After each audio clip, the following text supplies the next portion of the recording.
ଢେଙ୍କାନାଳ ସଚେତନ ନାଗରିକ play school ପକ୍ଷରୁ ଶହୀଦ ବାଜି ରାଉତଙ୍କ ଜୟନ୍ତୀ ପାଳିତ। ସର୍ବକନିଷ୍ଠ ଶହୀଦ ବାଜି ରାଉତଙ୍କ ଜନ୍ମ ଜୟନ୍ତୀରେ ତାଙ୍କ ପ୍ରତିମୂର୍ତ୍ତିରେ ପୁଷ୍ପମାଲ୍ୟ ଅର୍ପଣ ଓ ଧୂପଦାନ ସମାରୋହ ସୋମବାର ଦିନ ସନ୍ଧ୍ୟାରେ ଢେଙ୍କାନାଳ ସଚେତନ ନାଗରିକ ପ୍ଲେ ସ୍କୁଲ ପରିସରରେ ଅନୁଷ୍ଠିତ ହୋଇଯାଇଛି। ବୈଠକରେ ଢେଙ୍କାନାଳ ବରିଷ୍ଠ କ୍ରାନ୍ତିକାରୀ ତଥା ଗାନ୍ଧୀବାଦୀ ନେତା ଶ୍ରୀ ପ୍ରଶାନ୍ତ ମିଶ୍ରଙ୍କ ବିୟୋଗରେ 1 ମିନିଟ ନୀରବ ପ୍ରାର୍ଥନା କରାଯାଇଥିଲା।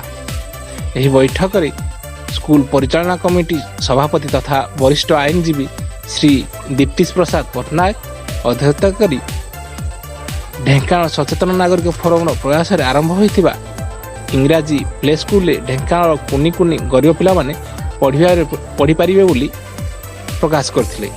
ଏହି ସ୍କୁଲରେ ସମସ୍ତ ପିଲାମାନଙ୍କୁ ମାଗଣାରେ ଆଡ଼ମିସନ୍ ଓ ମାସିକ ଟ୍ୟୁସନ୍ ଫି ବହୁତ ସ୍ୱଳ୍ପ ରଖାଯାଇଥିବା ସେ ସୂଚନା ଦେଇଥିଲେ।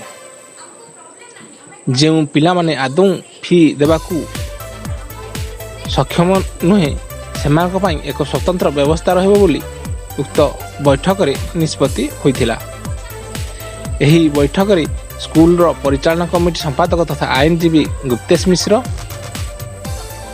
ଇଞ୍ଜିନିୟର ଦେବବ୍ରତ ଭଟ୍ଟ, ନରେନ୍ଦ୍ର ବେହେରା, ରଶ୍ମିରଞ୍ଜନ ପାଢ଼ୀ, ଦୀପ୍ତିରଞ୍ଜନ ସ୍ୱାଇଁ, ଦୀନବନ୍ଧୁ ସେନାପତି, ଚିତ୍ତରଞ୍ଜନ ରାଉତ ଓ ସ୍କୁଲ ଶିକ୍ଷା ବିଭାଗ କମିଟି ସଦସ୍ୟା ପ୍ରଭାତୀ ମହାପାତ୍ର, ଶିଳ୍ପୀଶ୍ରୀ ହରିଚନ୍ଦନ, ସାବନା ଜାହିର ପ୍ରମୁଖ ଉପସ୍ଥିତ ରହି ବାଜି ରାଉତଙ୍କର ସ୍ମୃତିଚାରଣ କରିଥିଲେ।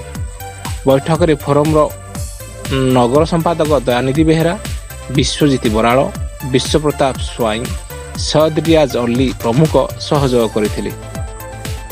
ବୈଠକ ଶେଷରେ ସ୍କୁଲର ଅଧ୍ୟକ୍ଷ ପଙ୍କଜ ନାୟକ ବାଳୁତ ବାଜି ରାଉତଙ୍କ ସ୍ମୃତିଚାରଣ କରି ଧନ୍ୟବାଦ ଅର୍ପଣ କରିଥିଲେ।